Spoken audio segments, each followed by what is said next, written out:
Selamat malam, Assalamualaikum sahabat cahaya kehidupan semuanya. Kembali di malam ini menjelang tengah malam, saya membuat sebuah audio catatan harian yang berisi pengalaman, berisi inspirasi, dan tentunya berisi pencerahan untuk Anda semua. Malam ini masih di bulan Ramadan, tepatnya hari Sabtu, tanggal 9 April 2022.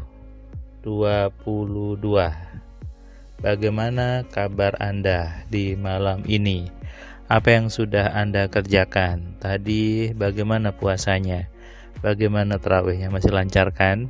Saya doakan Anda semua di bulan Ramadan ini mendapatkan kebaikan-kebaikan dari Tuhan, kebaikan dari Allah, supaya selesai Ramadan hidupnya jauh lebih baik, lebih nyaman, dan tentunya lebih penuh dengan kemudahan. Banyak orang merasa hidupnya tidak nyaman, banyak orang merasa hidupnya sulit gitu ya, hidupnya susah. Dalam hal apapun, dalam bisnis, dalam finansial, dalam keuangan, dan sebagainya. Pertanyaannya adalah, kenapa ada orang yang hidupnya susah, tapi juga ada orang yang hidupnya nyaman-nyaman saja? Ada orang yang hidupnya terlihat lurus-lurus saja. Apakah Tuhannya pilih kasih? Apakah Allahnya tidak adil? Nah, ini sesuatu yang terkadang gitu ya, orang salah memahami. Padahal sebetulnya itulah bukti kalau Tuhan itu maha adil. Bukti kalau Allah itu maha adil. Jadi adil itu bukan harus sama ya. Adil itu adalah sesuai dengan apa yang Anda kerjakan, sesuai dengan apa yang ada di kepala Anda. Allahnya membuat kita, menciptakan kita awalnya sama, makanya maha adil. Sama dengan sebuah handphone, semuanya sama, tapi seiringnya penggunaan maka isi handphone itu berbeda-beda. Sama dengan manusia, seiring perjalanan waktu isi kepala Anda beda-beda. Nah, inilah yang berpengaruh dalam hidup Anda, hidup manusia, isi kepalanya. Kalau isi kepalanya baik, maka hidupnya baik, tapi kalau isi kepala jelek, maka hidupnya jelek. Hari ini tadi, meskipun puasa, saya memberikan kelas AMC online ke seorang bapak dari Sidoarjo sini. Dia sehari-hari bekerja di PT Pos Indonesia. Kemudian tadi dia cerita bahwa saya dulu buka bisnis buat apotek, tapi kenapa gagal, buat ini kenapa gagal. Dia tanda kutip merasa stuck gitu ya. Apakah saya ditakdirkan hanya sebagai pegawai? Apakah saya tidak bisa punya usaha? Apakah saya tidak bisa punya bisnis? Padahal kata dia, modal uangnya ada, tapi habis. Nah, ini saya pernah buat video bahwa modal untuk memulai bisnis, untuk menjalankan bisnis bukan uang, bukan hanya uang.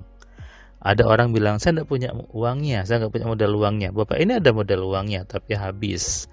Kenapa? Karena ilmunya kurang, ilmunya salah. Isi di kepalanya tidak mensupport dia untuk kaya. Ketika tadi dia ngisi kuis bakat kaya di kelas, saya bahas, terlihat, oh iya, ternyata saya mikirnya takut sama uang. Ternyata saya tidak berani untuk menjadi kaya. Nah, kalau nih isi kepalanya seperti itu, apapun bisnis Anda, apapun yang Anda kerjakan, pasti nanti habis modal uangnya, bangkrut dan sebagainya. Lalu kemudian mengatakan ini sudah kehendak Tuhan, atau posisinya nggak strategis atau apalah gitu. Nyalahkan di luar dirinya. Lalu Anda mencoba lagi, bisnis lagi, gagal lagi, nyoba lagi, gagal lagi. Sepertinya Anda kebanyakan baca buku motivasi gitu ya. Jadi jatuh bangun gitu ya. Nah, padahal kalau isi kepala Anda sama, apapun bisnis yang Anda coba, hasilnya sama saja nanti. Jadi percuma. Lebih baik Anda belajar mengetahui isi pikiran Anda, belajar bagaimana menggunakan pikiran, baru Anda buat bisnis. Supaya apa? Supaya isi kepala Anda sudah benar, isi kepala Anda sudah mendukung Anda kaya atau tidak. Jangan merasa saya mau sama uang, saya mau untuk kaya, saya mau kerja keras. Bukan itu. Jadi apa yang Anda omongkan bisa saja berlawanan dengan apa yang ada di kepala Anda. Saya setiap hari bertemu orang berbeda-beda. Setiap hari saya bertemu peserta kelas MC berbeda-beda dari berbagai kalangan. Ada yang dia pegawai, ada yang dia tukang cuci, ada yang dia office boy, ada yang dia jenderal, dokter, dan sebagainya. Saya melihat bahwa apa yang diomongkan di mulutnya ternyata tidak sama dengan apa yang ada di pikirannya. Ini yang membuat menjadi konflik. Kalau bahasa sehari-hari konflik batin gitu ya. Kalau bahasa saya tidak sinkron antara apa yang ada di mulutnya dengan apa yang ada di kepalanya. Efeknya apa? Tidak terjadi apa yang diinginkan.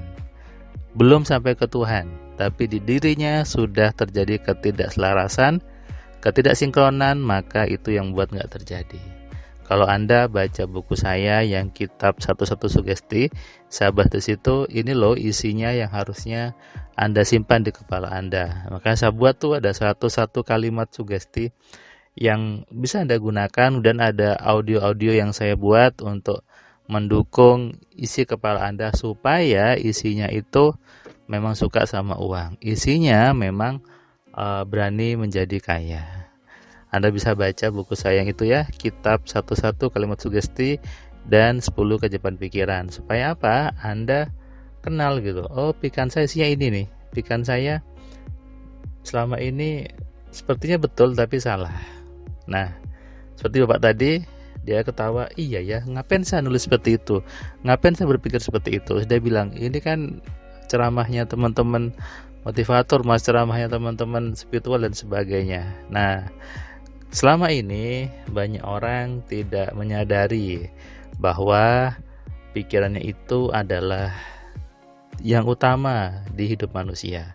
Saya pernah baca komentar bahwa oh, di AMC hanya menggunakan pikiran, tidak pakai hati. Ini pemahaman yang maaf keliru gitu ya.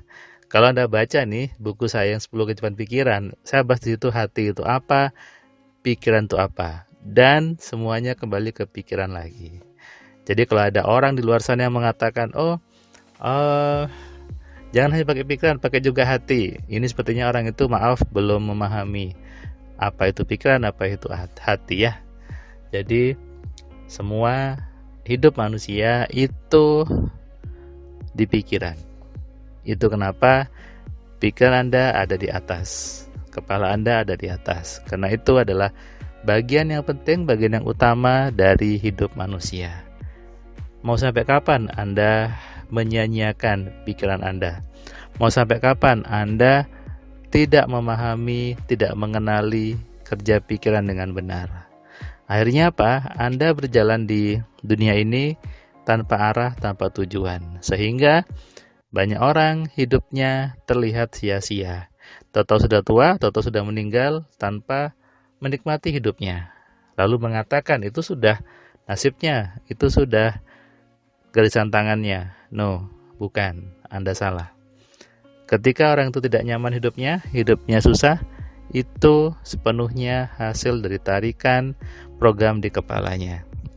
Sehingga Anda harus sadar, termasuk bisnis atau apapun juga. Makanya saya sering mengatakan modal dalam menjalankan bisnis bukan semata-mata uang, tapi kekuatan pikiran Anda yang harus dimaksimalkan dan digunakan secara benar. Selamat malam, selamat istirahat, salam sehat, salam kaya, salam cerdas. Dari saya Firman Pratama. Assalamualaikum.